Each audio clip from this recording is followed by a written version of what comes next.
ರಾಜ್ಯದಲ್ಲಿ ಮುಂದುವರೆದ ವರುಣ ಆರ್ಭಟ ಇನ್ನು 4 ದಿನ ಸುರಿಯಲಿದೆ ಭಾರಿ ಮಳೆ. ದಕ್ಷಿಣ ಕನ್ನಡ, ಕೊಡಗು ಶಾಲಾ ಕಾಲೇಜುಗಳಿಗೆ ರಜೆ.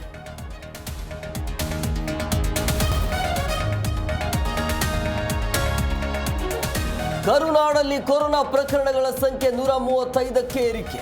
ಬೆಂಗಳೂರು ಗ್ರಾಮಾಂತರ, ಮೈಸೂರು ಜಿಲ್ಲೆಯಲ್ಲಿ ತಲಾ ಒಬ್ಬರಿಗೆ ಸೋಂಕು. ಎಮರ್ಜೆನ್ಸಿಗಾಗಿ ಕೋವಿಡ್ ಸಹಾಯವಾಣಿ ಆರಂಭ.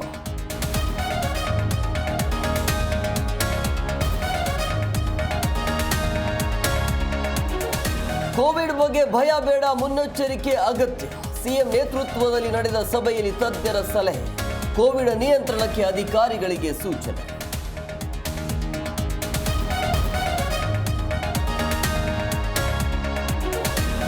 ಹಾಸನದ ಮಾಜಿ ಸಂಸದರ ಪ್ರಕರಣಕ್ಕೆ ಮೇಜರ್ ಟ್ವಿಸ್ಟ್. ಅತ್ಯಾಚಾರ ಪ್ರಕರಣದಲ್ಲಿ ಸಾಕ್ಷ್ಯ ನುಡಿದ ಡ್ರೈವರ್ ಕಾರ್ತಿಕ್.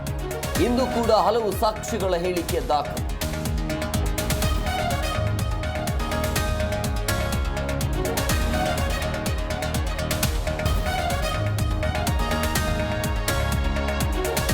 ಮುಂಬೈ ವಿರುದ್ಧ ಪಂಜಾಬ್ಗೆ 7 ವಿಕೆಟ್ಗಳ ಗೆಲುವು.